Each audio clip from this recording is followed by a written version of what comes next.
Well, while you're waiting, while I'm waiting for someone to show up, let's play a little bit of music. This is a piece called Five Salted Peanuts. That's the name of the group, I believe. Let's play that. It's a couple minutes long, and we'll be back with the Anadromist. I put a penny in the slot, but all I ever got. Five salted peanuts. I always hope to get a lot, but all I ever got. Five salted peanuts. I'll keep trying, come what may. Maybe there will come a day I'll find a machine they forgot to stake. Instead of five, I'll get 6. Penny in the slot, but all I ever got. Five salted peanuts. I put all my pennies in, but I'll never win. Drive me nuts. Diamond, she knows how to count. Always gets the same amount. I put a penny in the slot, but all I ever got was 5 salted peanuts. 1, 2, 3, 4, 5 salted peanuts.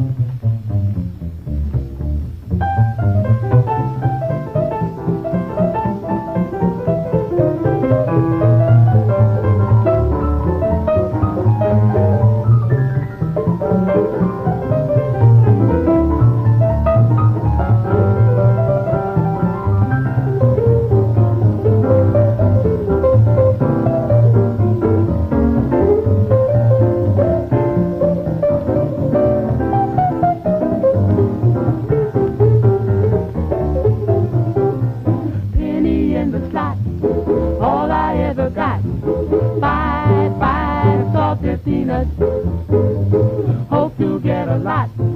All I ever got. 5 salted peanuts. Guess I'm just a crazy mug. Even tried to use a slug. The paper machine must have known it too. Sign it up. No, nuts to you. Penny in the slot, but all I ever got. 5 salted peanuts. Machines won't give in. They never let me win. Drive me nuts. I shake them almost off the wall. I get some extra salt, that's all. Penny in the slot, all I ever got. 5 salted peanuts.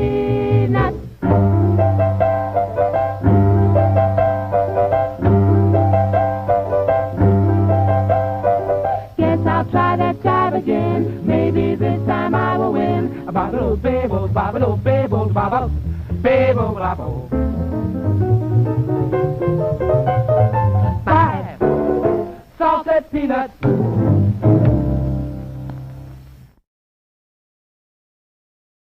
And maybe if you had 5 salted peanuts, this would be a more interesting broadcast. It is kind of like a broadcast. I used to do radio, and there was all sorts of things. They used to say that the loudest sound on radio is silence.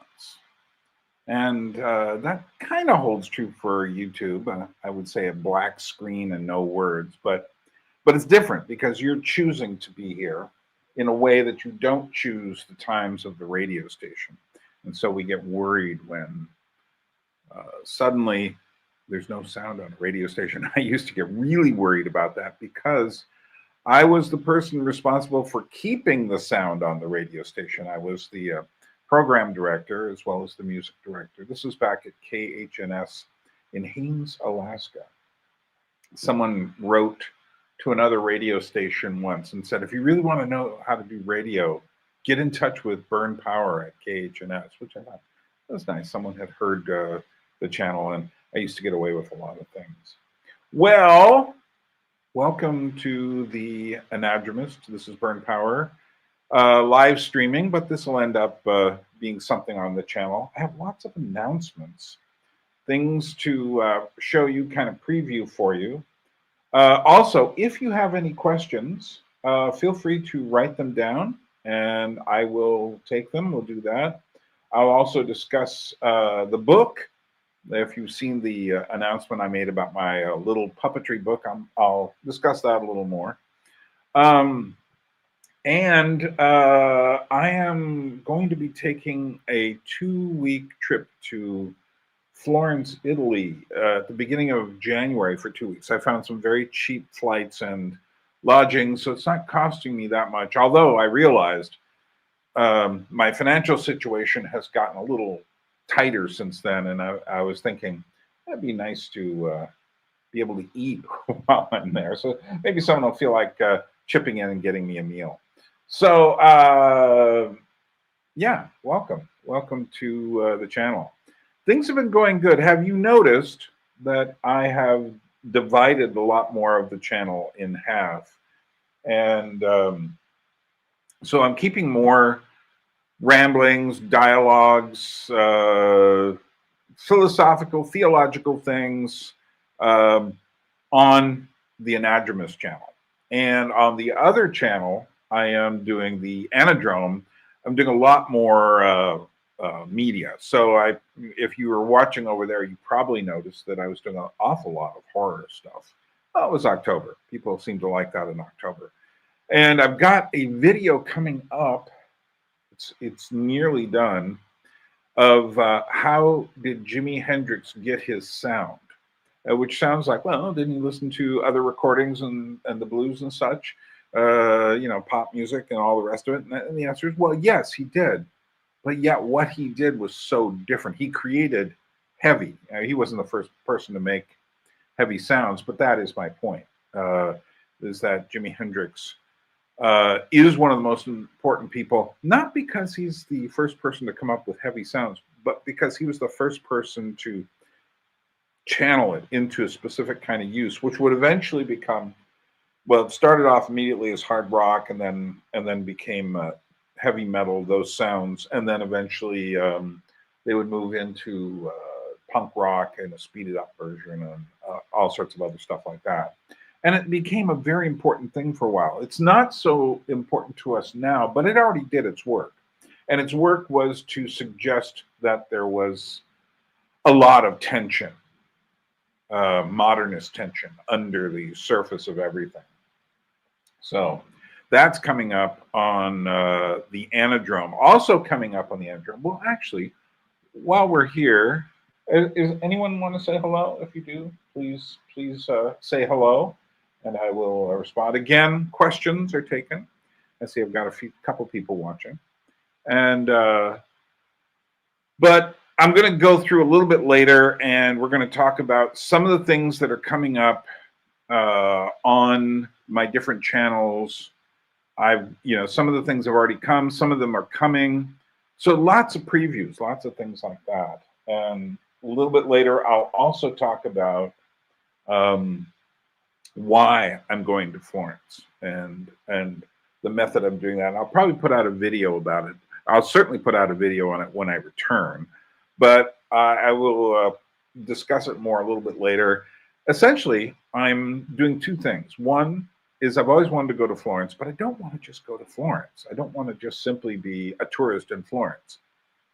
Florence is one of the most touristed cities in the world, and there's a good reason for it. It is the Renaissance city and has some of the greatest Renaissance art and architecture there in Florence. And that's really important to me. I am reading the history of Florence right now by Niccolo Machiavelli, which is really interesting. And that is something that I've been thinking about. So the question I have for myself, and like I said, we'll discuss this a little later, is how do you go to a city like Florence and not simply be another tourist and just kind of walk through it all? And that is a challenge. And I've been sitting there thinking to myself, why do I want to do this? But we'll get to that. Let's see, what else have we got? Announcements. So there's that. I am going to get in touch with Laura Sillimpaw and do another Christmas music thing. Although I'm thinking this time it might be interesting, and I might put this over on the Anadrome. It might be interesting to do a thing, 5 each Christmas songs that we hope to never hear in the environment again. The kind of things, that you just constantly keep hearing. Although then you have the whole problem of playing them. I don't want to play them. So anyway, we'll do another Christmas video. Won't we, Laura, if you're listening to this?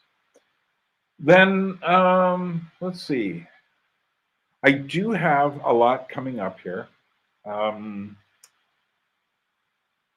channel has been going pretty well since I divided it in two and put the Anadrome over there and the other stuff here. I've been actually getting more. I'm about over 7,000, I wish, 2,700. So if I get another 300 viewers, I'll crack 3,000. It's been a while. And that's one of the reasons why I decided I have to try something different, was because what happens with the algorithms, and I've been looking into this more and more, and it's really devious.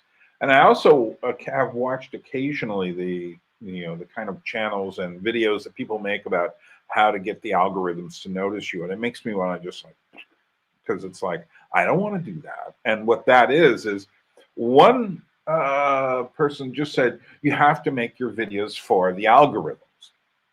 So whatever the best topic is for the algorithms. And I'm sitting there going like, ugh, that's just horrifying. It means I'm making videos for a machine to notice me. And the truth is, I do need more revenue from this channel. It's actually been decreasing over the last year. I do need more subscribers. Fortunately, the other channel has gotten more notice. I have one video over there, which was over here, and over here it got, what was it? Probably about 1,500 people watching, and it was like the first version of the How We Got Here music series. And I have that video over there is well over 5,000. So that's a very interesting thing. I so far haven't made the kind of contact with the people over there that I have here. Of course, I have people here, and I can always tell when they're writing in the comment section, and that's interesting. But yeah, I don't want to make videos just for the algorithms. And here's how you do it. I can tell you. You keep them a certain length. You're super regular on everything you do. And then you notice what hits, if something does a bit more, then you do that. That's why I moved the media stuff to the other channel to see, can I get a little action from the media stuff? Although even then, I'm still kind of divided between film and music, and maybe that's too broad for the algorithms. I don't care anymore. It's just like, I'm going to do this. Sometimes I think, is this worth it? Because I spend a lot of time. I spend a lot of time making videos. And I don't want to spend that much time making videos because I want to spend time writing. And I'm chasing a little dribble of money, it's just like, and I need it because I'm just basically living on Social Security. But that's okay. I cannot do the sellout thing. It's just like, it's absolutely not a part of my moral makeup to do whatever I can just to become successful, which is why I have anything at all to share. If I was the kind of person who just tried to do what everyone else did to make money, I would have what they have, which is to say, another listicle of this, the top whatever of this, and lists are fun, don't get me wrong, and I've made a few in my life, and I'll make a few more, and some of them will be on the other channel. But I don't want to be a slave to the algorithms. So that means I am left with you folks, which is nice because I can connect more with you. And greetings, Zentroisha. I know who you really are, but we'll use your name. But it's by following the algorithms, you kind of lose your soul. The more you think about that, the more. Now, you can be smart about these things, which is what I'm trying to do. It's by dividing up the two parts of my personality, my soul. I'm not really. It's all me. I mean, if you go over to Gravity from Above and you see all these videos I've made interviewing puppeteers of puppet stuff, of my Alaskan life, of Georgian things, you go like, oh, okay. Well, you don't bring that so much onto here. I do now and then, just to let you know it's all one person. And then on the other channel, Georgian Crossroads, I've changed the name to Georgian Crossroads and Beyond because I actually have a lot of material about other places I've been. And I'd like to put some of that into videos and it'd be much easier. part of it is also, as I've been researching tourism, and you've probably seen some of these tourism related videos. You should. You should have watched the video with Lucy Lethbridge and the other one with Doug Lansky about the problems and issues related to tourism. And Lucy approaches it from the historical point of view, and Doug Lansky's dialogue was about, tourism in the now and some of the things that are happening that are a bit frightening, frankly. And in fact, it is that research that has made me say, do I want a channel that simply attracts people to go places? And I could do it. I mean, I know exactly what the kind of things people want to see. They want to see a video about food. They want to see videos about wine. They want to see videos about the top attractions here. Well, that's about 5 videos and you're done. And I've never wanted to do that. I want to make more videos. So I've opened that channel up. Georgian Crossroads is now Georgian Crossroads and Beyond. And right now I'm doing a series, which I'll show you some of the covers for in a minute, I'm doing a series that's basically the same series I did here of 25, a ranking of 25 types of tourists. I put a mention of this on X, and some friend of mine said, well, I guess, Americans are probably not very high on the list. And I thought, like, no, it's not what countries have the worst tourists and such. Although there is always that question, but rather is what kinds of tourists. If you've never watched that video, it's a long one here, but there are 5 shorter versions of it there. I've cut it up so it's more digestible for that channel. But I deal with a lot more than just Georgia. So I'm putting more tourist and traveling related things there. I've been to so many cities in Europe. And apart from just the puppet theaters, I have lots of observations about the cities as well. And there really isn't a place to put them. I could put some of them on the Gravity from Above channel, but that's more about the arts and such. And if I did too much of that here, this is always my problem. My perspective on things is, I think, a lot wider than other people. I think a lot of people nowadays, people are looking at things in a vertical frame. And I'm in, Panavision, or, some sort of wide, Cinerama is my world. It's like there's so much going on. Everything is interesting to me. And as I get older, it's like, I say to myself, I'm going to be 70 this year, which will bring up a point a little in a few minutes about what I'm going to do for my 70th birthday next July, which might interest a few of you. But as I get older, you realize, your body starts to say, we don't want to do so much of that anymore. Why don't you walk down the mountain instead of up the mountain? Because that's hard. And your knees are talking to you, and they're saying, you can only do this so long. Treat us well. So I'm going like, okay. And yeah, I know the whole thing of, well, coming downhill is harder on your knees. Maybe, but it's not nearly as hard as going uphill. But I do things to keep I went yesterday to the park next door and got on this one treadmill type thing. Stairs, kind of a Nordic ski thing. And it's a lower stress way of getting the knees working. And I'm always thinking about it. They're still fine. They're getting me around, but you can feel there's some complaints in there now and then and saying like, hey, So as I get older, I say to myself, well, we got a lot of stuff to get out. When you get to be about 70 years old, will I be 80? Can't count on that. So I better get stuff out before I go. And I think a lot of these channels is motivated by that fact, that knowing that, not only am I a lot closer to the end, but I am going to be, just needing to share what I've been given. So that's partly what I'm doing.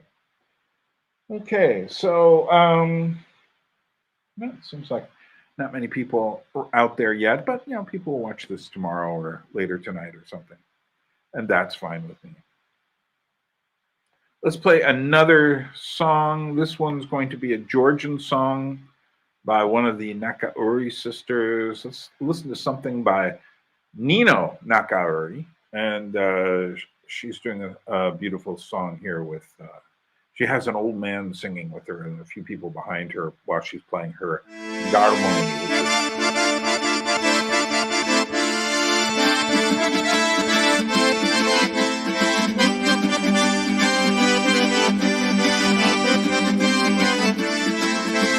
Halaram del nas gedachi, radraram zemkhmasao, itodesheni gulisis, trasgadavilim tavsao, itodesheni gulisis, trasgadavilim tavsao. Vajav rasmedi dugulevi, rasakhen mogitania, shenitskeni da abjari. Om shiros mogitania, shenitskeni da abjari. Om shiros mogitania.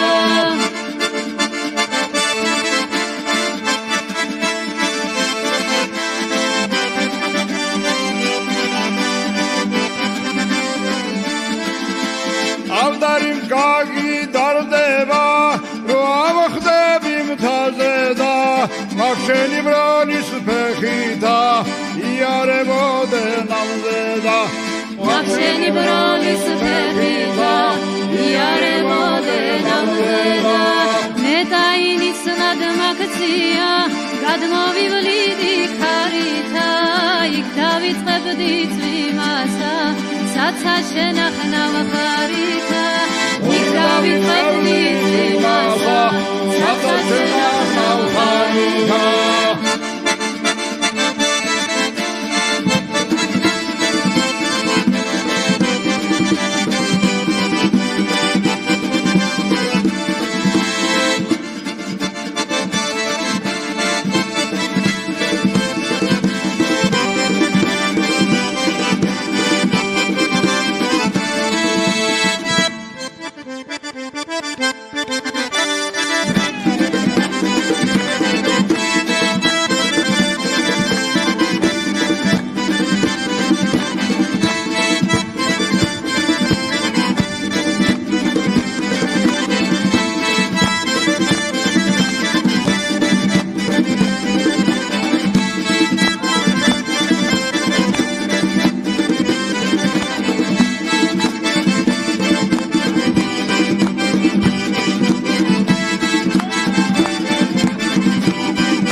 I love that piece.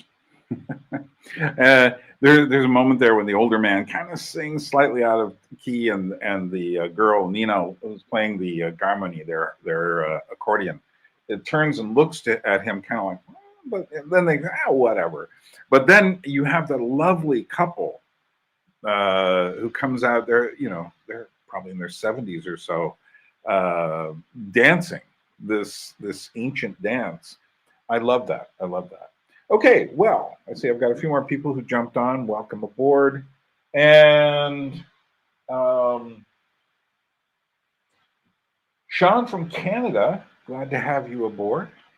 Okay, what I'm going to do now is I've talked about some other things. You can go back and watch this later and catch up.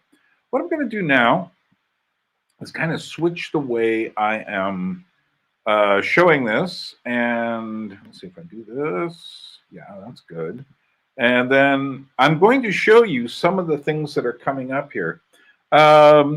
This is a conversation I had with Andy Edwards, and it was about, I had these in order, but unfortunately when I loaded it, everything got out of order. Such is life. Anyway, he had a dialogue with me on his channel about minstrel music and jazz, and that's coming up right at the beginning of 2025. So that's something to look forward to here on the Anadromist. Let's see what else we have here. Oh, coming up in a couple of days, what about this one? This is about my life in New York City, specifically related to music culture and a lot of the kind of punk and comic books as well. There's an image here from New York City, and it's this was Forbidden Planet, where I worked for several years, largest kind of science fiction, fantasy, comic books, horror, illustration books, huge place. It was 2 floors, 2 massive floors, and then a huge floor of just backstock up above. And I worked there for several years, and I discussed that among other things in this interview. And this was done with James Wallace, also a Canadian. And so that will be coming up in a couple days. At the beginning of the year, this is music and culture. This is my experiences in the 1980s. At the beginning of the year, there will be part 2, and that is my New York City in the 1990s up until I left in 1996. And this is actually much more intense. And I met so many people. I show pictures of these people. Of course, a lot of it is done. James doesn't like to appear his face on YouTube for reasons. He works as a teacher in I think a public school in Canada. And I can just imagine what would happen if the wrong thing got out. And just given where Canada is these days, that would be a problem. But anyway, this is going to be my reminiscence about the same things as the second half. And there really is a break where I took a break from all the music and cultural stuff by the end of the 80s, and then started up again with the new noise and grunge scenes and such like that. So that's coming up right around the first of the year in 2025. Also coming up in a couple of weeks is another Rookmacher video. This is only about 20 minutes long. It's him answering a question that someone asked him about social justice issues, which he immediately turned into a discussion of evil. And the evil was how easy it is for people to raise all these social justice questions and never see, for instance, it's always the person out there. It's never yourself. So he talks about, it's just like people always talk about all the people we need to do things for, and they don't do anything for the people who live in their buildings, live on their streets, their family, their friends, and it's a very interesting discussion and will hit some nerves. Let's see what else have we got here. Like I said, this got a little scrambled as it was being fed into the machine. Oh, wait, I know what it is. Let's see if I can find it. Maybe it didn't want to come. It always happens. Weird things happen. Okay, well, I have another video coming up on my Alaskan life, and that'll be coming up in about 2 or 3 weeks. And this is videos that I put in other places and new videos where I just show you what my life was like in Alaska, and I talk about it a bit. I think that might be interesting. Actually, I think this is right after Christmas, so you get some serious around winter time. It just seemed like a good time for it. So let's, okay, so over on the Anadrome, and you really should go over there. If you're interested in movies or music or other manifestations of popular culture, the Anadrome is the place to go. And in fact, I've decided, I started my Cute and Creepy series here, but I'm going to continue it over there. And so I've already put a revised version of the introduction, the Cute and the Creepy, up over there, which is basically the same video, but with some extra items on it. And also the second one, the Cute and the Creepy, and this is the Curse of the Cute. And if you paid attention to this channel at all, you've seen these there. But like I said, with some different videos added and things like that, I like what I did here is I I use the AI bot because it's the perfect thing to do with it, is to make something crazy. They love to make cute things, so I had them make a cute thing, and then they just don't like alphabets and letters and numbers at all. I wrote in obey on the book, and it's to obey the cute. Anyway, that's over there. And then I did a series on the Joker. I was expecting, now it's the same, it's an extended version of the 2 videos I did on this channel about the history of the Joker and Dark Clowns, but I put it into a more manageable format. So you have all the stuff about clowns in the roots of the Joker. And then you've got, oh, I just saw something I forgot. And then you've got, the second one is more about the Joker movie and its relationship to clowns, evil clowns, and Punch. And then there's the one I did about the Joker as a symbolism for protests that was around the same time. And then there's the new one. Now, I made these hoping that the Joker movie was going to be good, and I was extremely disappointed. So I made the movie to express that, the video to express that disappointment. And that's Joker for the Adieu, or as it's known by most of us now, is just Joker 2. And then over there, I did a series for October on various horror-related themes. Some of them have been here. For instance, no, this one hasn't been. Let's see where we are. Whatever. Yeah, no. Oh, this one. Some of these are pretty new. There is one here. What is horror? Which was a conversation I had with James Wallace from the. He found me here, but he's been a good person to talk to over on the other channel. But the thing is, you get people who say, "Well, that's horror," and other people say, "No, that's not horror." And they will contradict each other. And this is my discussion with him about what is horror. I also made a video kind of discussing all the different genres of horror, kind of looking at a taxonomy of ways to look at them. And different people look at them in different ways. And I thought to myself, okay, well, that's, let's discuss what these genres and subgenres are. Then I did one where I just recommended and discussed old, creepy horror movies from before 1970. And part of my thought is that the younger people today who get so creeped out easily need to see some of these old films.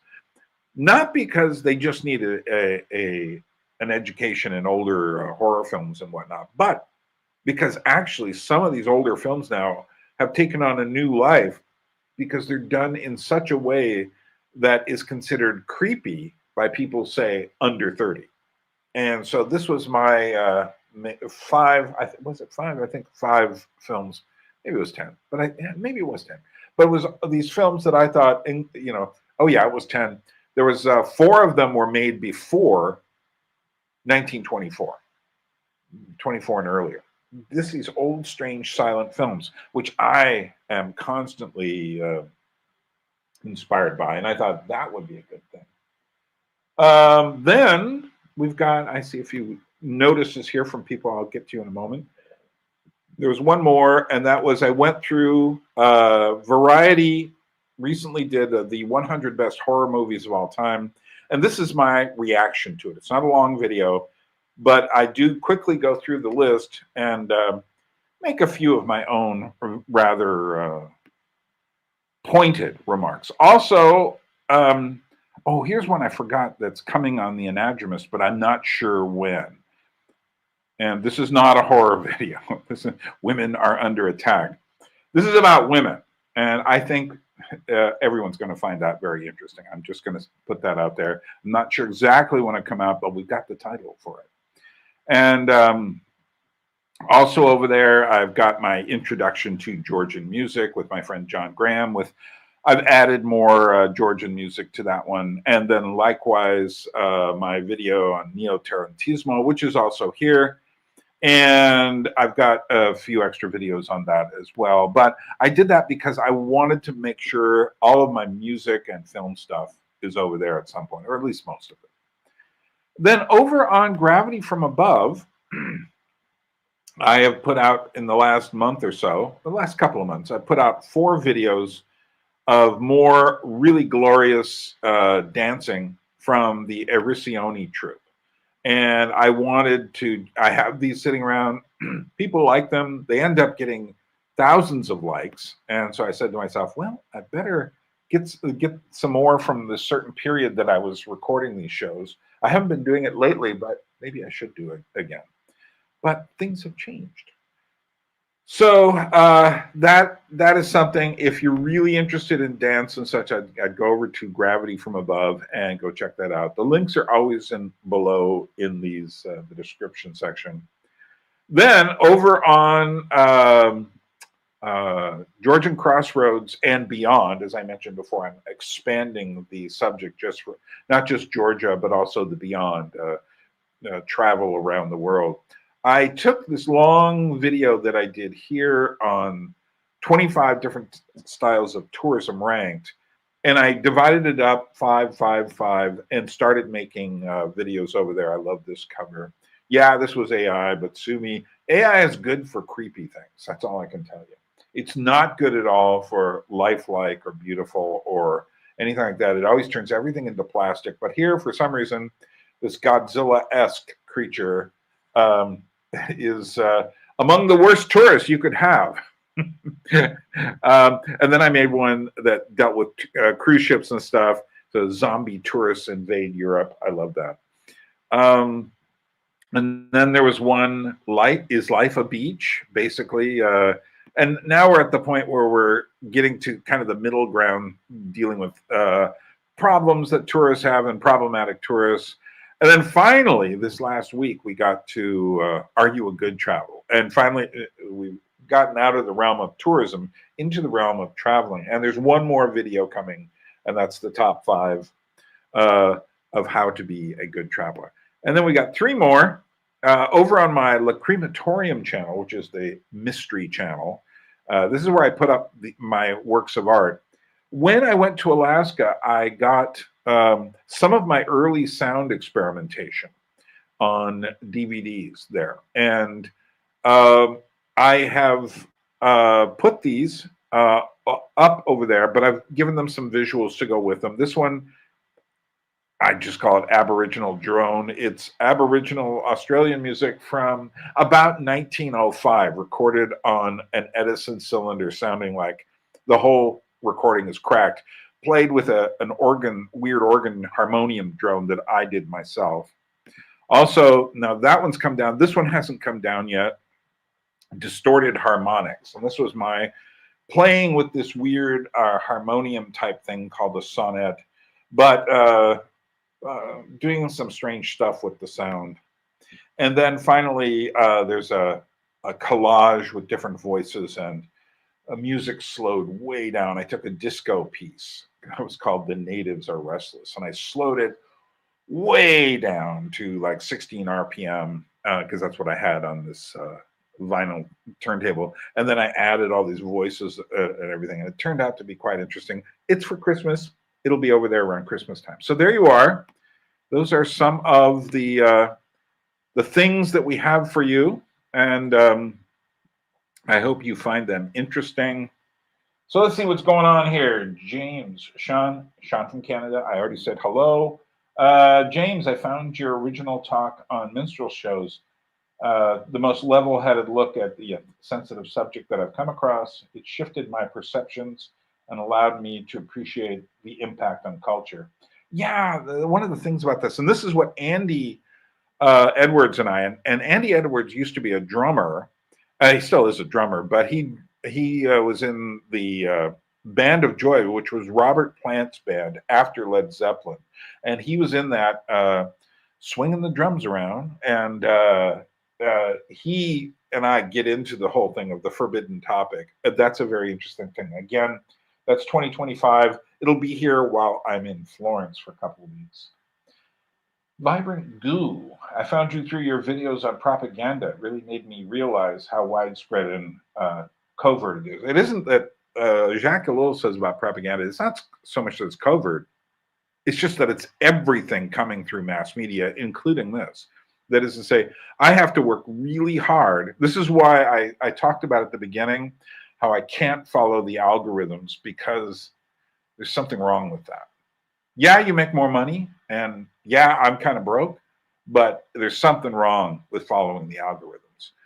It gets you in deep trouble. I think it does something to your soul, because you're following essentially what these weird computer programs, it's a form of AI, is basically saying, oh, more people want this, so we should do that. I think the only way anyone's going to find my stuff, I suppose I should do a few more interviews with people, and I try, but I just, a lot of people don't know what I do. It's hard to explain this channel to anyone. Would you agree? So let's see, James Finley, one morbid thing I'm curious about with Alaska is the high murder rate. Do you have any thoughts about this? People always bring this up, and I'm sitting there going like, you don't understand about Alaska. Yeah, it's got a high murder rate in one place, Anchorage, the Anchorage general area, in which there are gangs and there are people who don't like each other, and it's a miserable place to be. And I never visited the interior of Alaska at all. I lived in Southeast Alaska. In Haines, the town I lived in, I can't think that there was ever a murder rate. There was one person who fell off a ship back in 1964. I don't know, maybe someone's done away with someone since then. But when people talk about, you have to understand the whole population of the whole population of Alaska. It was up to 750,000. It's probably gone down to at least 700,000. They've probably lost about 50,000 people in the last couple of years. But all of the crime happens in Anchorage. And what we used to say about Anchorage is it's the only city in America from which you can see Alaska. And yes, indeed, it has gotten worse. And here's my suggestion. Don't go to Anchorage. There's no reason apart from taking a quick stop off an airplane, hopping between, I don't know, Chicago and Kyoto, for you to go to Anchorage. I don't care what anyone says to you. There's no reason to go to Anchorage. We also used to call it A-Rage, short for Anchorage, A-Rage. What was the other one we called it? Los Anchorage, because it was a lot like Los Angeles, but without the actual any sort of industry like that. And a good the whole Anchorage metro area is probably 400,000 people. It's a big city, has crime, has homeless people who freeze to death in the winters, and it's has moose and bears wandering through it. Strange place. There are lots of really, if a person wants to go to Alaska, well, of course, a lot of people say take a cruise ship, and I'm going like, well, yeah, but no. A cruise ship is good for one time. If you're doing the cruise ship to Alaska more than once, you seriously miss the boat. Because the way you should go, the way I would tell anyone to go, here's where you should do. You should fly into Juneau, which has a very minimal amount of crime, but it's not crime-free. It's about 75,000 people live there. And then you should get on the Alaska State Ferry. You could also do that from Bellingham, Washington, and take it all the way up. Sleep on it. You can do that. You can get a cabin. Some people sleep outside in the solarium. And then you should just go to Haines. And truthfully, in Haines, Alaska, you can do everything Alaskan except see Denali and see polar bears. Basically there. You got mountains, glaciers, rivers, 2 kinds of bears, 5 kinds of salmon, the largest bald eagle gathering in the world, et cetera, et cetera, et cetera. Whales you can see, and all the rest of it. Haines, 2 weeks in Haines would be Alaska. And if you understand what I'm trying to communicate about travel, my whole point is better to go one place than to go here and then here and then here and then here. I always lose respect for people when they tell me, even when they come here, it's just like, well, we're just in Tbilisi for 2 days. Then we're going up into the mountains. Then we're going over to Batumi. And when are you leaving? Oh, in about 4 days. I'm going like, there's not even much of a reason to talk to this person because they're not seeing anything. They're just a stone skipping across the water, which isn't even going to drop into the water. It's just going to go to the other side. And they'll be back home and they'll have all photos of selfies to look at of themselves. So yes, so that's my thoughts about the murder rate in Alaska. To get back to the propaganda thing, Elul's contention is that all mass media create propagandas. I mean, when I watch what's happened to YouTube over the last few years, even among the people I like, you're just kind of forced to use techniques to communicate. And it is the techniques. Propaganda is a technique, and it's a technique that wants action from you. And it doesn't matter if it's right or wrong. That's the thing. It just matters that it's being pushed through the media. So, I mean, maybe that's why nobody ever notices my channel. You know, I'm getting closer to 3,000. That's great. You can help me get there. But the truth is, nobody really, I'm not an algorithmically friendly channel. I'm just I'm too interested in the real world. I'm not interested in selling things. I'm not interested in selling myself. I'm not interested in selling things to you, which brings us to the fact that I have a book. And yes, I am interested in selling you something, but this is actually because back in Alaska in 2017, I said to myself, okay, I got to start doing something with all my writing. What am I going to do? I said, why don't we make up a little book out of my plays? So I had them printed up, and just as I had them delivered to my house, literally within that week or so, I found out I had to leave the house. I ended up putting them all in storage, gave a few away there, and I have 30 of them now in the UK for Europeans and 50 of them in America. So there are 80. That's all that's available. The rest are here, and I've given them away, and I have a pile of around 20 or 30 here. Meanwhile, well, there's not even 80 anymore. I think we're down to 72.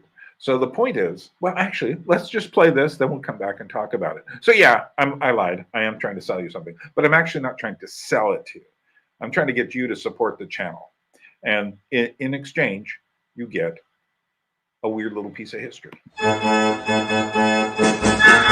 It's here, rescued from Alaska. This year, my first ever book, 3 Motions. Motions is an old English word for puppet shows. Indeed, there are 3 puppet plays here written by myself for my Alaskan puppetry classes, including my versions of the medieval classic Everyman, cleverly entitled Every Puppet, and even better, my retelling of the Faust legend, updated for the 21st century, also very cleverly, with a special introductory essay on the meaning of puppetry. Now, are these 50-page booklets physically worth the $25 price? No.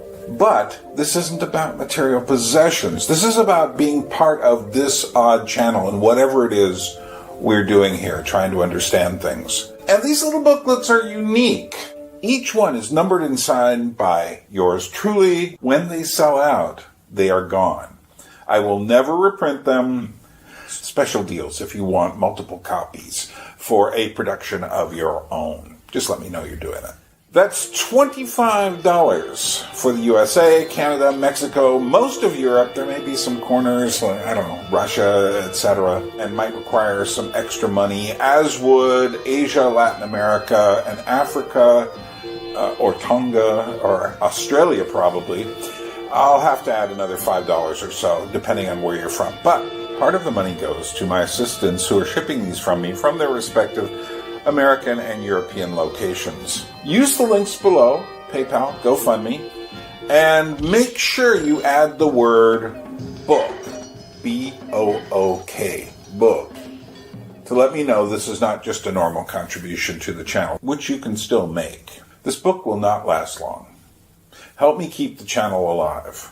I get no other funding except from you, the viewer. I don't get it from YouTube. I don't get sponsorships.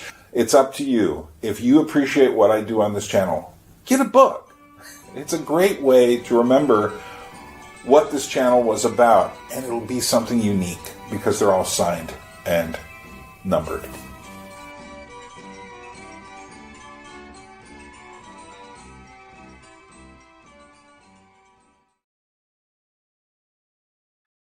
Okay, so there we are. Get a book. I'm not going to hit that too hard, but the point is that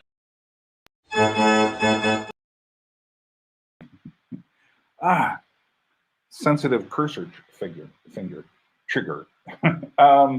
Yeah, the point is I've got about 72 of them left. They've been disappearing. Will I have any left by the end of the year? Think about it. If you want one, get one. They will never appear again. You will never have a chance to get them again. And I can use the support. So like I said, some of the money goes to the people helping me. Of course, some of the money goes to PayPal and GoFundMe. Some of the money goes to the postage, obviously. So let me know, be part of it. So what do we got here? Ouroboros Reflections says, hey, basically, are you going to do any more videos on Barfield? I won't say no, but I'm not sure when. I've got some stuff I got to get out of my head first. I really got to get out the rest of the Cute and Creepy series. I've got to get this Jimi Hendrix thing that's been in my head for, I don't know, 40 years. I've got to get out. I've got one coming up called Am I Evil? Are You Evil? Are We Evil? That's the name of the video that's coming up.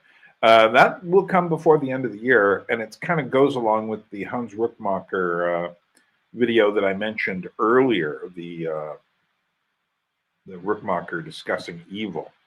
And his whole point is that indeed there's a lot of evil going around, and people, I think that it's probably better to say, yes, I have evil in me and I need to deal with it and don't trust everything I say, than it is to say, oh, I believe that everyone's basically good and we're all going to get through this and, you know, it'll all be all right. To which I'm saying, like, really? Will it? I mean, I know how my life's going to end, with death. and what will it be like the last, I don't know, 5 years of my life, 5 minutes of my life? I don't know. So it's better to understand what our problems are. But Barfield, yeah, I should do something else on Barfield.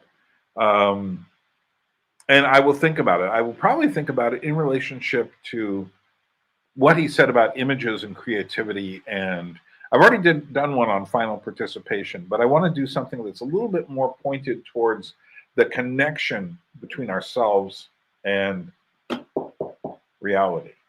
And I think there's more, you know, one of the problems is I have like 2 Barfield books here, and they're both like poetry and a short novel. I don't have his main stuff here. I can find it online, but I much prefer to have the books here.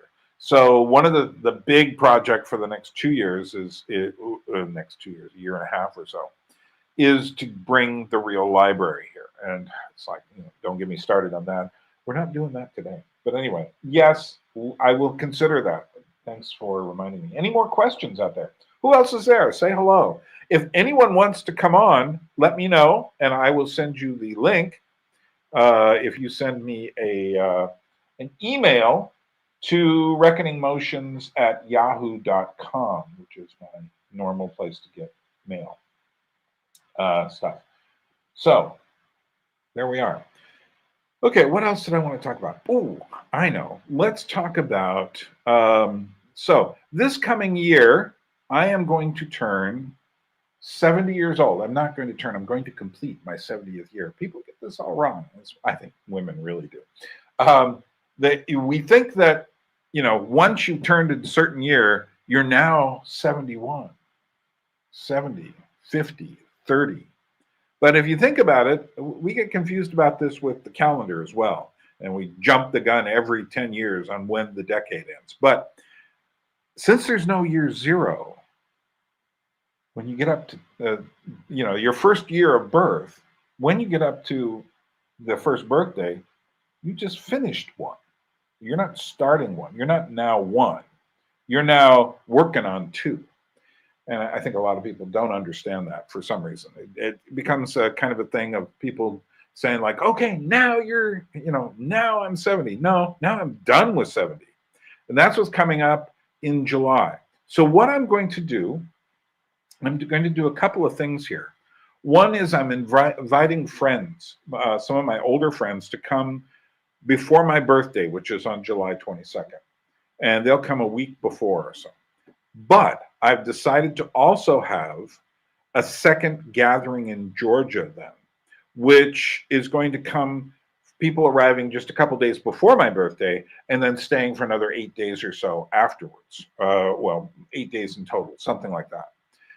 And I'm going to announce that soon. It's long enough out, but I've already got people saying, well, I know this is the only time coming in the middle of the summer that I'll be able to do it. And people connected more to the school schedule. So we're going to do it. Now, Tbilisi is hot then. And what I'm planning on doing is I'm planning on having a kind of a division between two periods. One of the things I discovered, and this was the thing that made me say, okay, I've got to do a gathering in Georgia in the summer, is that on either side of my birthday by a week on either side is this festival of traditional music that's in the ethnographic outdoor museum. It's what some people call a skansen, outdoor with different architecture. But they have traditional music. And I went to one night this year. Somehow I hadn't ever done it before. And I was just like, oh, people have to come see this. People have to come see this. So I thought to myself, all right, let's do this. Let's have a second gathering in Georgia for the period. Come for my birthday and be part of. It's going to be a very unusual celebration, and I'm working on it. There'll be singers and all sorts of stuff going on. But then we'll do the cultural stuff here for the next week, and we'll probably go up into the mountains for a couple of days. So think about that. There will be costs involved, and I will be arranging everything for you and such. But these are not hefty costs as far as travel goes these days. And I think if you have the will, you can do it. So think about this. What else we got here? The old Grizzster.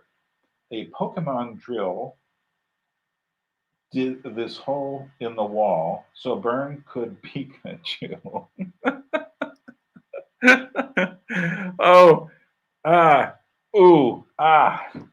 Or as the Joker said in The Dark Knight, I thought my jokes were bad. Thanks, Grizz. So anyway, think about that. A gathering in Georgia in the summer. It'll be hot down here, but up on the mountainside where this festival takes place, and you can walk up and down to it. And it's not that far. It is a hike because it is a mountainside. It's not just a little hill. But that's something to think about. Plus, there'll be art and stuff. What won't be active then is there won't be like the dances, and there won't be this kind of stuff. But it'll be a good. One of the things my last group wanted more time with is more time with Georgians talking, because it was so interesting. And I've met some more very interesting people since then. So I'm just saying, gathering in Georgia too. I'm putting it in your ear, and I'm peeking at you. Okay, who else is out there? Got 18 people watching or so. No, 10 people. My eyesight's going because I'm getting older. Such is life. Well, let's listen to a piece of music, and then I'll be right back. Here's a little gospel music. We Are Crossing Over by the Harmonizing Quartet or something like that. Let's listen to that. I'll be right back, and then we'll talk about Florence. Ladies and gentlemen, truly we thank you for your hearty applause. And at this time, we're going to do a number with a little joy. A little beat to it. We're going to feature every man in the group. The title of the number, We're Crossing Over, One by One.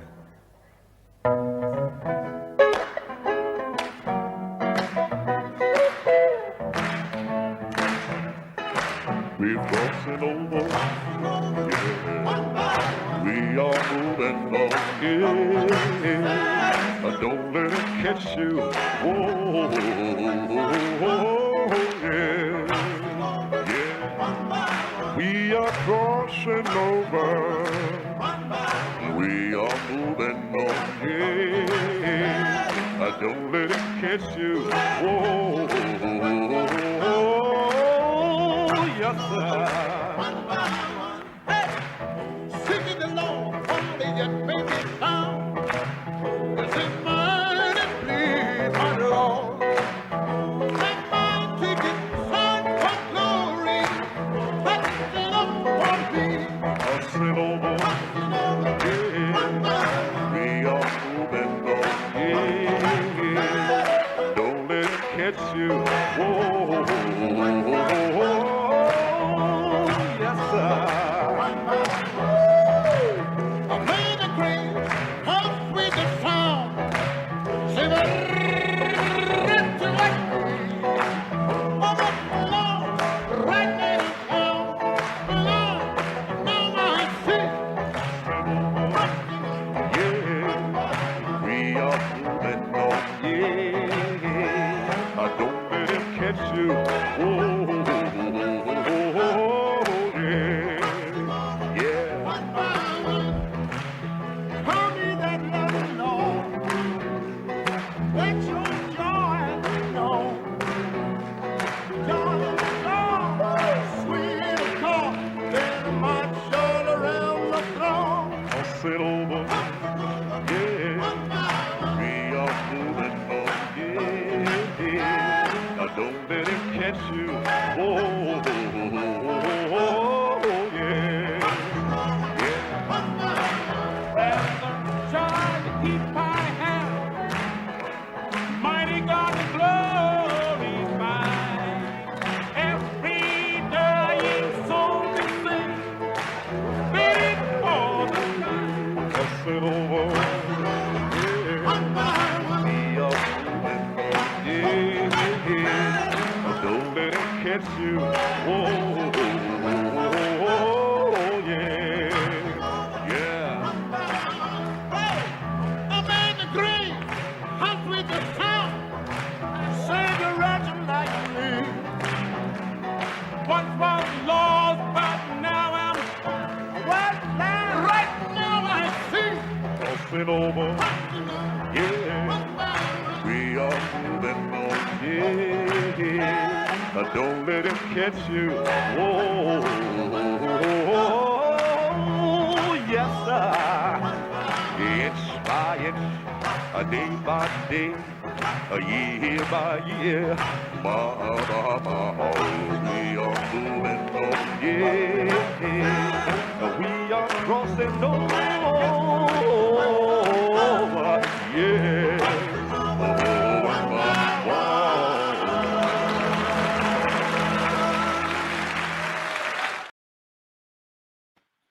Great little gospel piece. The nice thing is if I find some old gospel piece like this, I can be sure it's probably not going to be interrupted the way some of my other videos have been interrupted in the past, especially if I pick some official video for a song or something, although I like doing that. If I could, I would just occasionally do radio stuff from here where I play music, but just with videos and whatnot. Mr. Griswold just asked me if I was, what was going on here with the protests and such. You may have heard that Tbilisi and Georgia is having various protests and such. And there have been, and I have been to them. Now, there was a big vote related to this one bill that is called the Russian bill because it has to do with, it's a very strange thing. Because on one hand, it's a bill that's against going woke. And they're very clear about that. And they consider the kinds of things you see in pride parades and whatnot, saying like, we don't want that kind of stuff here. On the other hand, the way the bill is worded, it's about, it also shows a drift back towards Russia, which is what really worries people. Now, I know people here who go out and protest. They're very not woke, but they're also, they don't want to get anywhere near Georgia. Near Russia again. Now, having said that, we've got maybe 80,000 Russians in the country right now, and I've got Russian friends here, and I've got Ukrainian friends. Some people have a nice little store right near where I live, where they sell flowers. These lovely group of girls from Ukraine are all there selling flowers and coffee and food and stuff like that. It's complicated. Now, after I was there the night after the election, and I listened to people talking and talking in front of the parliament. The street was clogged with, I don't know, tens of thousands of people, we'll say, maybe 50,000 people. But it was it was very peaceful. People were worried, and there have been protests since then. But, one of the things I've noticed is they're not like they were, say, back in May. Part of it is, I think, as the weather gets cooler, the Georgians are kind of weather wimps. They're great people. But when they say 0 Celsius, they think that's cold. I don't say cold till I say 0 Fahrenheit. And by the way, there's a great video that just came out a couple of weeks ago by a guy called Geography King about why Fahrenheit is better than Celsius. It has nothing to do with metric. It has everything to do with the human body. But anyway, that's just a funny thing. I am thinking of doing a video on that over on Georgian Crossroads. But so I have got all of this material on the protests and such here, and I am going to put it over on Georgian Crossroads. Let me just take, we've only got 10 people here out of the closing in on 3,000 people that subscribe to the channel. What do you think? Do you think I should also put the Tbilisi protest video on this channel as well? I wasn't thinking of doing it, but if I get some, yes, please, and if it seems like there's enough people that want it, maybe I'll do it. Let me know.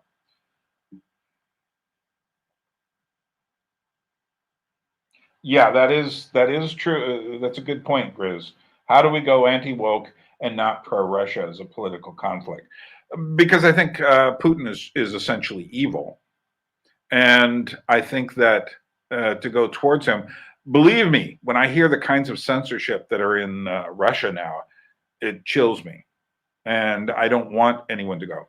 I don't think, however, I do think the war is going to end because of the president-elect. But I don't think Putin's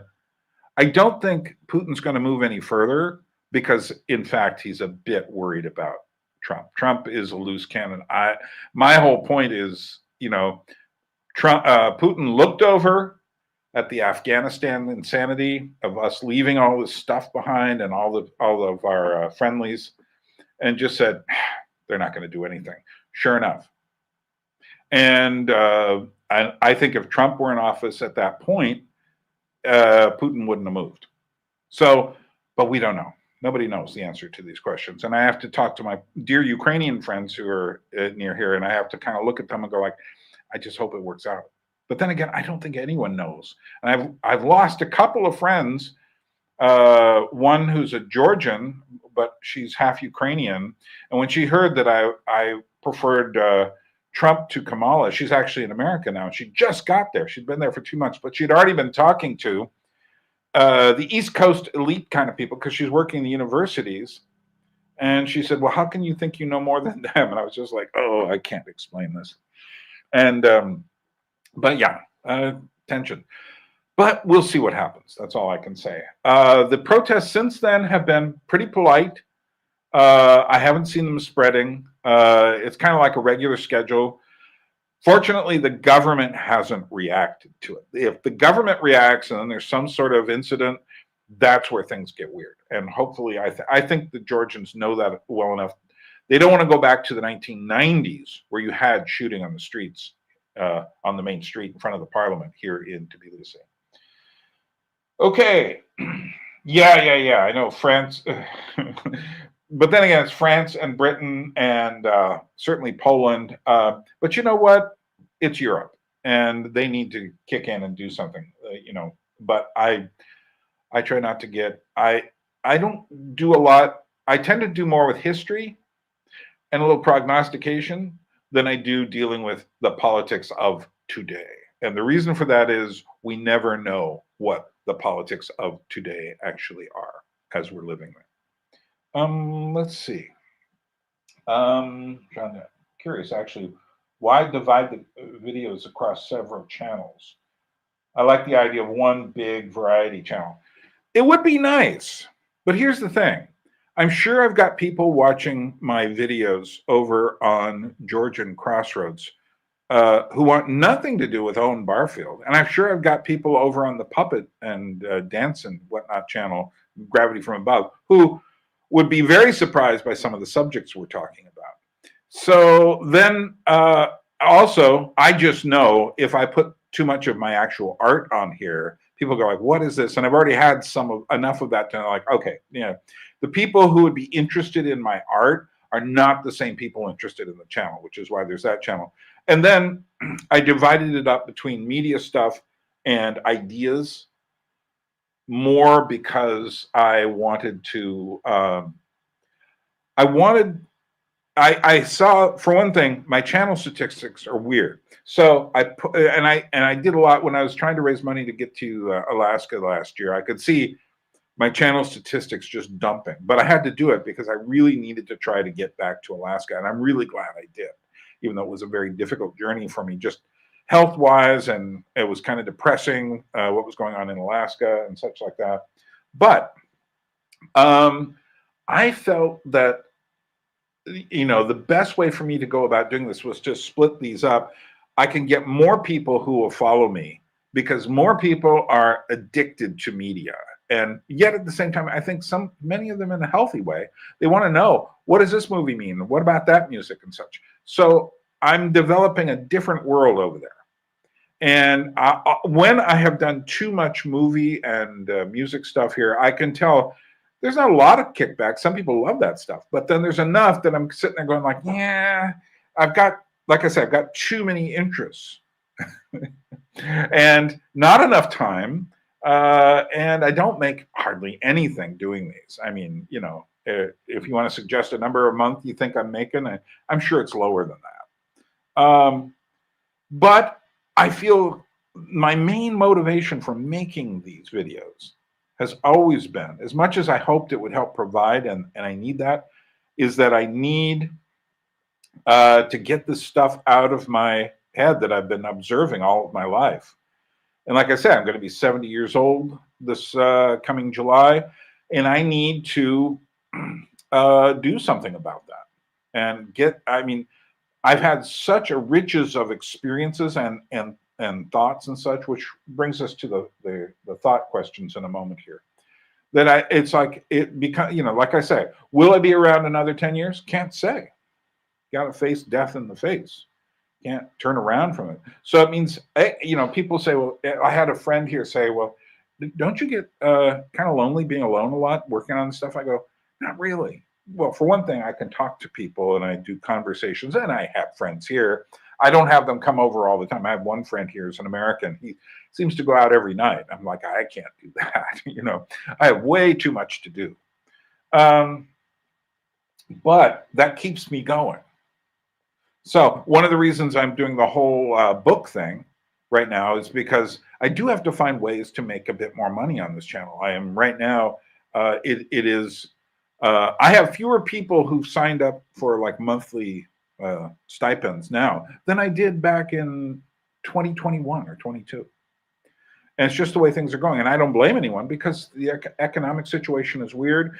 And I'm grateful for the any time that people have given me. Someone, I won't go into who, recently upped their ante quite a bit, which was nice, and that will help. Although this StreamYard thing cost me $50 a month. You see what I'm saying? My computers are I have these lovely Apple computers that I've been using, but now, and I get into them and play with them and do all this stuff and kept them alive. I've brought them up to the the 2020s, I've added more memory and storage and everything. I've added more, done things. I know them inside and out really intimately. I have 3 of them. 2 of them are now working. I actually have 4. There's a 4th one back in Alaska. I should have brought that back with me. Why didn't I? But it's, I'm at the point now where now my computer isn't liking the browsers and what they're doing to change the coding. There's a new set of codes going around to the different channels. So Facebook for me is now looking at me like, we don't like you so much anymore, just technically. And fortunately, I have a smartphone, so that lets me keep in touch with things. And I can still use my Facebook. I can still use these things, but it's getting slower and slower, and I know my time is limited. So gotta keep things moving. So let's see what's happening here before I go. Yeah, not so sure about Dugan, but I can see why people are attracted to him.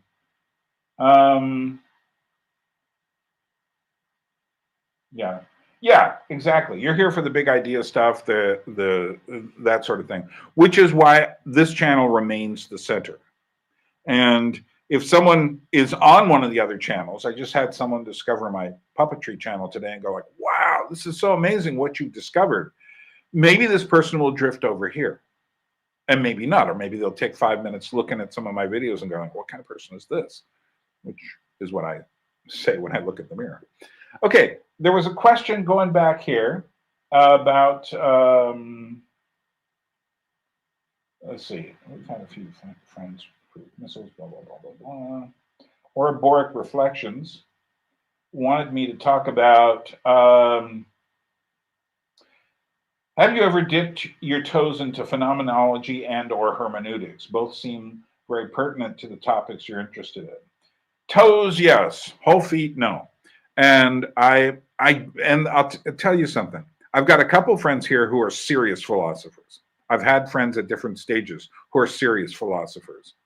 And they don't seem to be able to come to the kinds of conclusions I do because they tend to be trapped reading philosophy, meaning that the one thing that's really hard for them to do is it's hard for them to connect what they're reading in Heidegger or Husserl or, whoever else they're reading and connect it to the ground. That's what I do. I connect these things to the ground. And I often say, I put out a video a couple of years ago about animals in Alaska. And some people may have thought, oh, these are just anecdotes. And I go like, no, they're not. They're not just anecdotes. In order to understand the world, you have to understand animals. They've always been here with us. And the way to understand animals is not in a laboratory. Yeah, you can understand some things about them. They have this kind of blood type or that kind of cellular structure or whatever, but you got to spend time with them. And I don't mean just with pet dogs and cats. I mean, you got to think about real world animals. So for me, thinking, it's interesting, these 2 philosophers that are here have 2 very different reactions to me. They're both great guys, and I like talking to them. One of them, my good friend Lasha, says, and he teaches at the local university, he loves to get together with me and talk because he cannot predict what I'm going to say. It's outside of the bubbles. It's not, whatever it is. And I've had the same experience with other people who are philosophy students or whatever. I'm not going to say anything predictable. You can't put it into a certain kind of a box. And the reason for that is this is me interacting with the world. And then I'll find authors that I read, like Owen Barfield or Hans Ruckmacher or Jacques Ellul, or, there's any number of them. And this is me taking what they've said, comparing it to the world around me. See, that's how I do my work, is I go like, okay, I walk through the world. What do I see? Do I see what this person's saying? Yes? Okay, well, we can add that to the idea pile. No? We'll put that over here. And we'll think about it, but it may not fit. The other one, so he likes me because he loves coming over and talking with me, and he always gets something he's never heard before. Because I'm not on the same trail of philosophy and such. But then the other guy, his name is Usha, Ucha, sorry, not Usha, Ucha. You got to really be careful about consonants here. And Ucha, he got together with me. I met him at someone's supra, which is this ritualized meal, and then, and it was a philosophy supra, which was great, and it was all about Heidegger. And he was there talking and such, and he was talking about the importance of friendship to Georgians. And I said, okay, well, let me get in touch with this guy. So I got in touch with him, had him over here. The guy, this guy is intense. And I would say something, and then he would immediately like, and just go on. And then I would say, well, what about this and such? So I saw him a couple weeks ago on Sunday at Lasha's house. And I said, hey, Ucha, you should come over to my house. Let's talk some more. He goes like, let me finish in a year or so because I've got to work on my my doctoral thesis. The guy's about 50 years old. And he says, and you're too inquisitive, which is probably the best way to be told, let me wait until I have time. Because, and I thought it was great. I said, yeah, I am too inquisitive. I'm always asking questions. I think to be a philosopher, philosophers always feel like they have to have read everything. Whereas I don't. My feeling is more, this is where Owen Barfield comes in. Barfield once said, I think it was in Romanticism Comes of Age, but don't quote me on that. He once said, if you start with any subject, you will eventually get to all of them. That is to say, the same tensions are within them all. And that's how I look at everything I do. So if someone says, you're watching horror films, or you're listening to all this music, or, it's like, are you spending too much money on books? What are you getting out of them? And all of this, I'm like, you'd be surprised. Because it's not on the standard trail, which is also what I think gives me something a little different to say. And more than one person has said, like in my cute stuff, it's just like, no one else is really talking about this. Now there's a book that just came out, really dark book, that's really fluffy pink. And it's all about using cute as a way to overthrow society. And it's made by trans people and transhumanists as well. I'm going to be dealing with that book as soon as I figure out the best way to do it for this channel. Yeah, see, I'm already there. I'm already thinking, this is what I mean about the prognostication part. I'm already thinking like, where could this develop and stuff? Now, politics as such doesn't interest me. And Elul made a great point once. He said, there are like 3 levels to discourse. The top level is the waves on the ocean. Could be a huge storm up there. It could be really quiet. That's like the news. That's politics. That's all of this stuff. The politics of 10 years ago doesn't matter at all, hardly anymore, because it's come and gone and such. And I notice a lot of YouTube channels are like this. They have all this stuff to talk about. And why would you want to go back and watch their videos 2 years ago? Unless they're talking about something that's still relevant, because it's all the stuff, the waves on the surface. And then he says, down below, and this is where philosophy is. Down below is the deeps, like the Marianas Trench, these deep places in the ocean where it's still. These are the eternal questions and such. And then in the middle is the currents. So you have the Japanese current that goes over to Alaska, the Gulf Stream that goes up to Scandinavia through Britain and such, keeps things warmer. That's where I operate. I mean, I do watch the splashing, and I do watch the developments underneath me, but I'm more in the currents. And I find there aren't actually as many people down there. Most people prefer I'd say the great bulk of people prefer to just be blown by whatever winds are on the surface of the ocean. And then you have a select few who are really concerned about these deeper questions, and that's fine. It's just not me. So does that answer questions? Okay, Oraboric Reflections. Thanks for dropping in. And yes, if you ever end up in Georgia, and like I said, second gathering from above. It's like gravity from above. Second gathering in Georgia this July. Think about it. I will be putting up an announcement in the not too distant future. Yeah, Richard, I just talked about what it was like on the ground in Georgia. So what I would suggest is watching this when it's finished, and it'll be about in the middle or probably around the 1 hour mark, because it's now, I've been here an hour and a half, and I'm only going to be here a half hour more. I do have some other things to talk about. But does anyone have any more questions? Yeah, exactly, Grizz. The puppet stuff would send about half of these folks screaming. Yeah, and that's a case where, and I will fight that to the end. I'm going like, I'm not just this person involved with a weird, creepy hobby or something like this. I am a person who is very serious about when I say we need things in reality. But this also goes back to my questions about texture. Ornament is something I haven't done much of. I have videos that I want to do, and they'll be on this channel, about fashion and ornamentation and all of these things. And I think those are deeper questions, certainly the way I do it.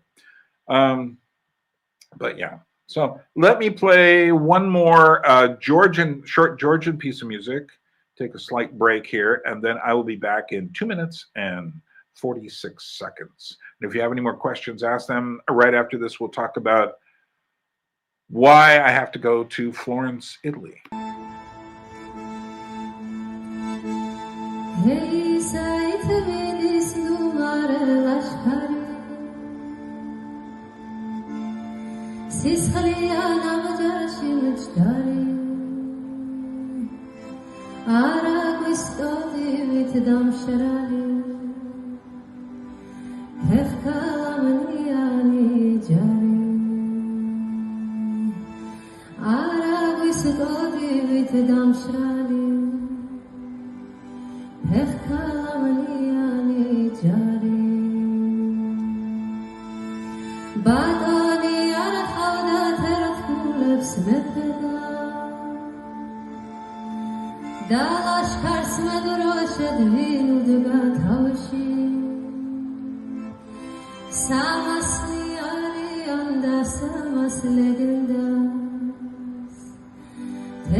Okay, well, Lela Nakeuri, the sister to Nino, whom we heard earlier.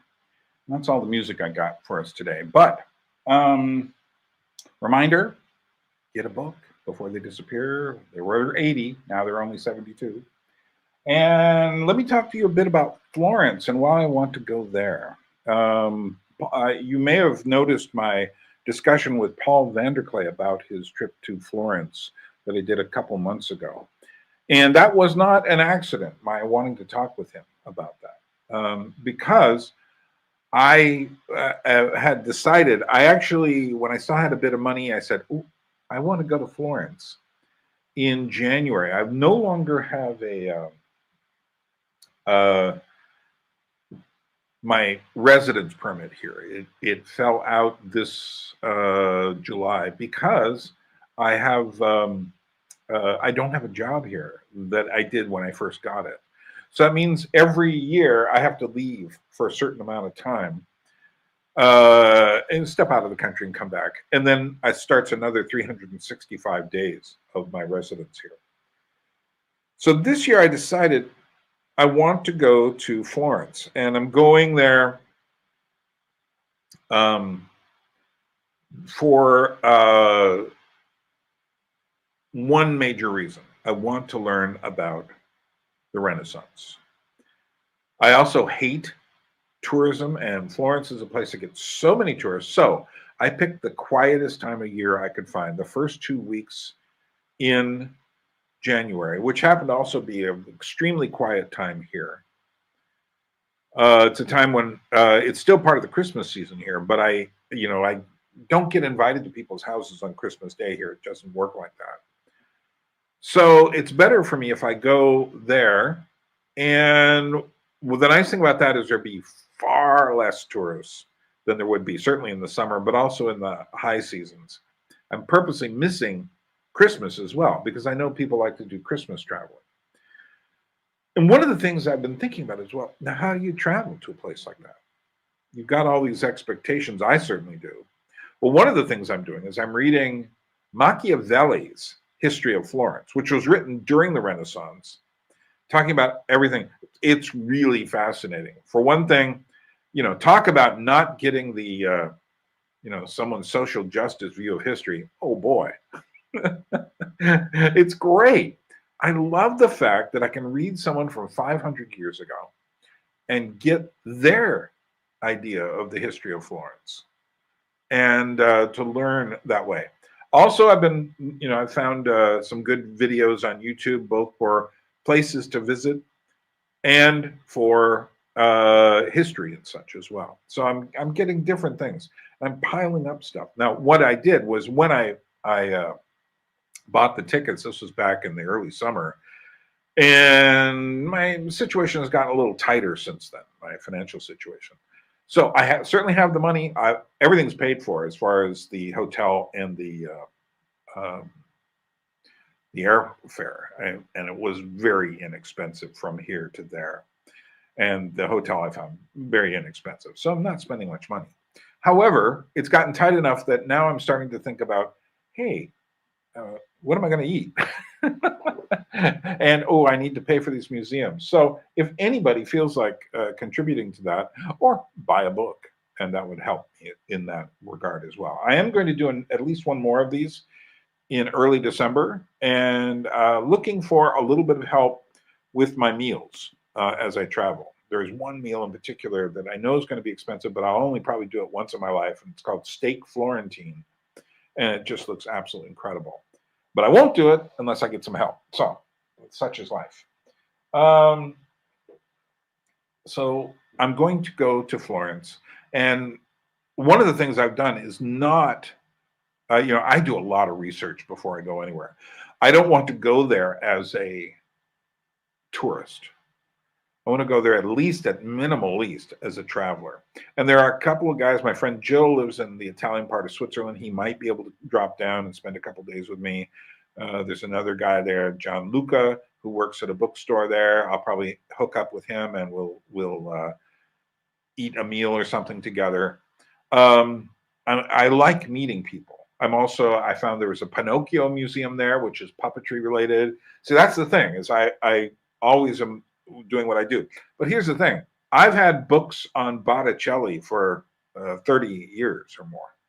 I've been thinking about going to the Uffizi Museum and walking around and seeing all the Botticellis and the Leonardos and the Michelangelos and the Donatellos, and there's so much great art. Masaccio's being driven out of the Garden of Eden is there, which is one of the most important paintings from the early Renaissance.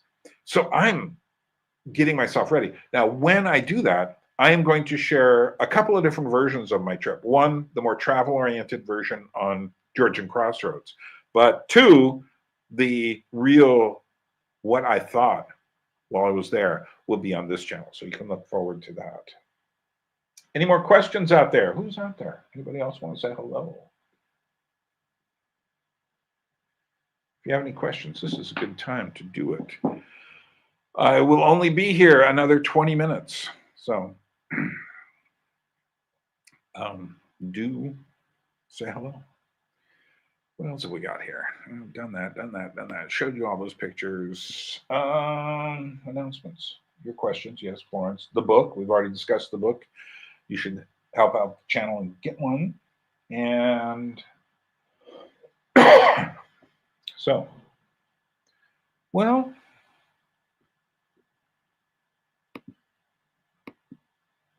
hey, Richard, are you still there? If you are, I will talk a little bit more about Tbilisi if you're interested. But other than that, you can go back and watch this and you'll find it, my section on that here. Let's see, anybody else have questions?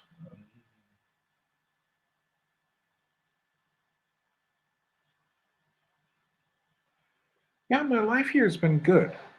And I do have friends here. I am not the kind of person who, I have so much to do. Making videos, I really have to get working on my writing. So the next thing you'll hear from me after this book is I'm going to mention that I've got a print-on-demand book of the 5 Masters of Reality, which is just the opposite of the puppet plays. The puppet plays are lighthearted. They communicate. I mean, my 21st Century Faust is, I think, a pretty fascinating little piece of work. It's basically the Faust story as told by Christopher Marlowe, which started in Germany, and then there was later there was a Goethe version of it. But the interesting thing about the Faust story, the one I like, the original German version and the Christopher Marlowe version, which came out shortly before Shakespeare did his plays, really nails home the fact that Faust has sold his soul and the devil is coming. So I put that into the play, and you can kind of understand it like this. Like I say, I made it for a children's class, and I made it for it was a group of students who made the play with me. So obviously, you know, when you've got like 15-year-olds and such, you're not going to be doing a grand philosophical work, but I made it humorous and often had to explain what the story was about. But so I have Faust meeting up with Mephistopheles back in the Middle Ages, and then the Mephistopheles talks him into selling his soul to the devil. So he thinks about it and says, well, he says like, and Faust is saying things. This is all at the beginning. Faust is saying things like, you know, I just want to know everything. I want to know all the people of the world. You know, I want to be connected with everyone. And so Mephistopheles gets him to sell his soul, brings him to a place, and then transports him in time to the 21st century, hands him a smartphone and says, there you are. And at first, Faust is like, oh my goodness, this has everything. And then he sees everyone has one. Well, we'll leave it there. Let's see. Do I like the band Faust? Yes, I do. I have a couple of their albums. I have the silver one, which has, and then I have the one that's clear vinyl with the X-rayed hand on the cover. The silver one is great because it has that song that I don't remember the name offhand because it's pure noise. Up until the point, and slowly Goretzky's Symphony No. 3, the first movement, winds its way into it. Faust is a very fascinating band, and I've gotten more into the German bands from the 1970s and 80s in the last couple of years, and I have collections, big collections of their music here. So let's see. Yes, you are here. Yeah, Krautrock too. I have a 8 CD collection of Krautrock here, as well as Der Neue Welt, which is the German New Wave. Who are my favorite musicians? Considering that I only have about 13,000, it's probably more than that now.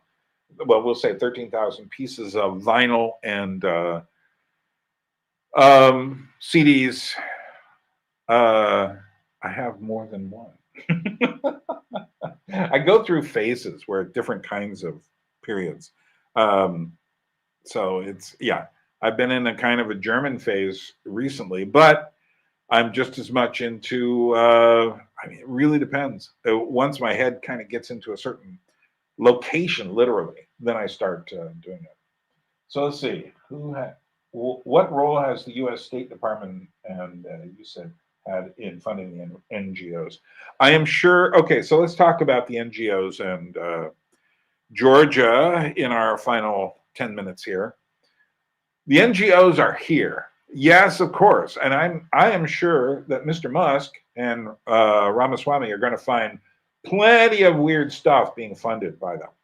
There was a place where people were having video film festivals here. And I'm looking at them and they're all about all the subjects that, you know, are supposed to be politically correct. So it's just like I'm sitting there looking at the trans movies that are coming in and sitting there going like, what are you doing to these people? Why are you giving them the most extreme stuff? And some of it was really extreme, like the life of Genesis P. Orridge, who was the founder of this band Psychic TV. And he was also in Throbbing Gristle. And the weird, his wife and he had each switched their sexes. It's just like, and I'm sitting there going like, why do people in Georgia need to know about this in a documentary? Besides being a follower of Aleister Crowley, you know, why do they need to know about this? Why are these issues? So yeah, now that one I looked up where the funding was coming from. It was coming from Switzerland on that one. And but basically between the EU and America, there's a lot of funding coming into the NGOs. I don't like that at all. So in that case, I'm with the government forces. And I had a friend who said that what was it? Oh, I asked her, you know, what about all these weird NGOs? And she goes like, nobody goes to those videos, those movies, which I can believe because it's just people, you know, we had these big protests here, but they're just basically, we don't want Putin. We don't want Putin in our pockets anymore. And it's about Putin. Were Putin not there, everything would change. But the problem is that there's been and certainly under the Biden administration, there's been so much pushing of these politically correct agenda, the woke ideology among the NGOs here. But the basic person on the ground doesn't understand this. And they just simply, you know, they have a big problem with Putin's Russia. And I can understand. And for me, people will ask me about this. Like, you know, it's not theoretical to me. The Russian army is about, I don't know, 50 miles away from me on this side of the mountains. They're not on the other side of the mountains. They're on this side of the mountains. And they're doing some crazy stuff. In America, we tend to make things black or white. And, you know, like I said, this is why I always have problems with everybody, because it's like I'm taking it as it is. And as it is much more complicated than the media tends to. I notice that, you know, among more right-wing people, it's all, you know, we got to get out of Ukraine and stuff. And then I notice among left-wing people, they don't even know anything about Ukraine. And it's all like, we have to be in Ukraine. And I'm sitting there going like, what is wrong with this picture? You know, it's just, I lost a friend because I told her that I was more in favor of Trump than Kamala Harris. But she was already a Georgian friend who was already in America. She's as conservative socially as you can possibly be. She's an Orthodox Christian and stuff. But they'd already gotten to her. And the way into her was to say, Trump's going to stop the war. And I was just like, oh, it's just, I hate this. I hate all this political maneuvering. However, I do have a shade of Trump. What am I saying? I do have a shade of hope that things will actually improve between us here in Georgia and the U.S. because of the change in administration. Because I think what had happened was essentially it had been bubbling up for a while, but during the Biden years, the woke people just took over everything. And I think we're going to see that change. And that's good news. And that's good news for here as well. That's my thought. I think a lot of that support for certain NGOs is going to diminish, and that's fine with me. So, who are your favorite novelists? I do have, who is that? 20th Century Music and Arts. I do have one video on that subject. It's my fiction book recommendations. I did 3 book recommendations, I think, 2 or 3, where in one I talked about ideas. So I did, I think, a couple on ideas and one on fiction.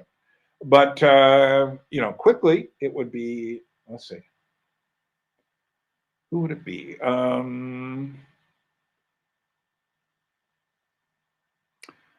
It would be, well, C.S. Lewis, Tolkien, Chesterton, Dorothy Sayers, Charles Williams, all the Inklings related people.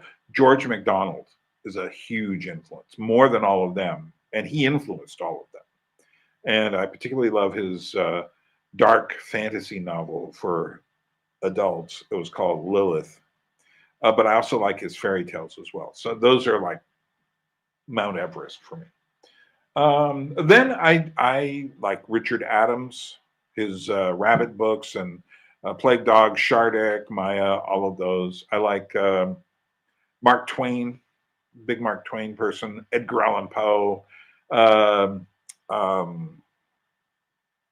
Let's see, H.P. Lovecraft, Stephen King, but I've read enough of Stephen King. I've got about 20 books of his. I've read about 12 of them or so. And at a certain point I go like, okay, I think I've gotten all out of Stephen King I can get. And over the years, he's kind of changed to be this kind of lefty curmudgeon kind of guy. Who else?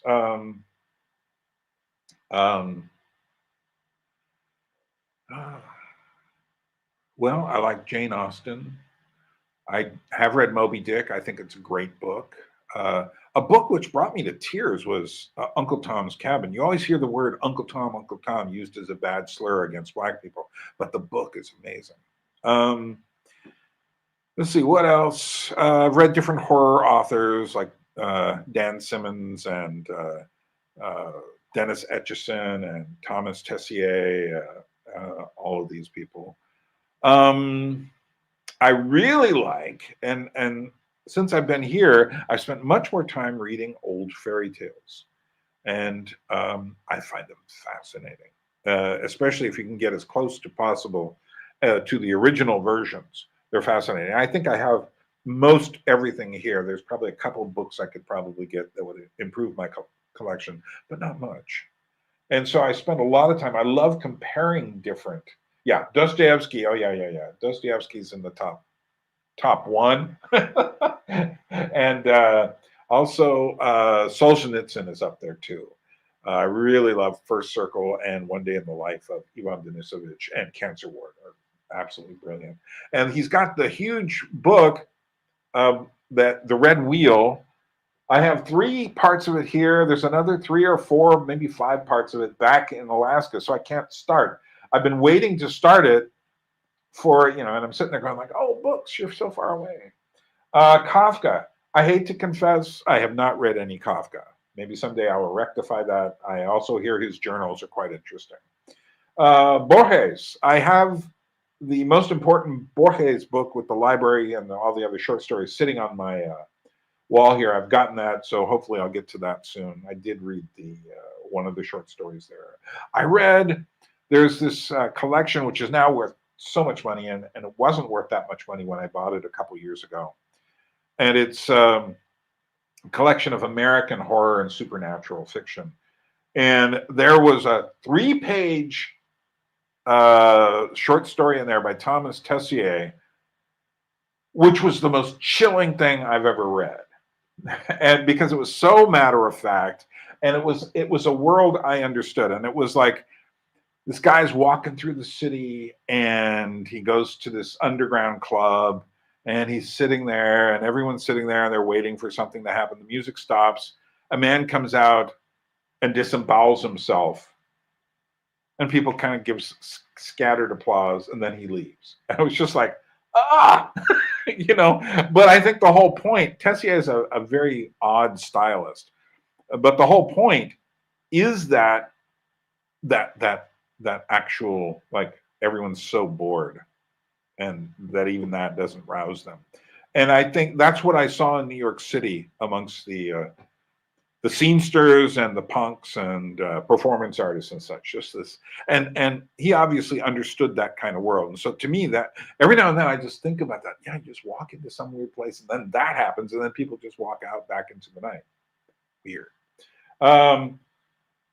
So yeah, well, I've got so much else on my shelf. I do want to read Kafka, but hey, I'm going to be 70 this year. Maybe I'll make it to 80. Be nice to make it to 90. You know, the interesting thing about getting older is, unlike birth, you've got 9 months or so and you're coming out. But getting older, you don't know how long you've got. So I have to live more. This happened to me after my mother's death. I have to live more now, like I don't have any time at all, and get as much in, because you just never know. You know, something inside of me is thinking about taking me out. I don't know. It hasn't manifested yet, but you never know. It's got to come someday. So J.G. Ballard, I have read him a little bit. Yeah. So well, I'm going to take off from here. Any last quick questions? Not deep questions. Any last quick questions? I'm going to leave pretty soon. So okay. Well, thanks for hanging out with me. I appreciate all the people who have dropped by. It's been a rotating, sliding door, no, rotating, what do they call it? Rotating doors, yeah, of different people, and I've appreciated it. Thanks, Richard, Sean, Grizz, our Ouroboros friend. Let's see who else has been showing up here. James Finley, Vincent, and others. Jamie Finley. Okay, and this is Byrne from Tbilisi saying thanks. We will meet again. Take care. I'm signing off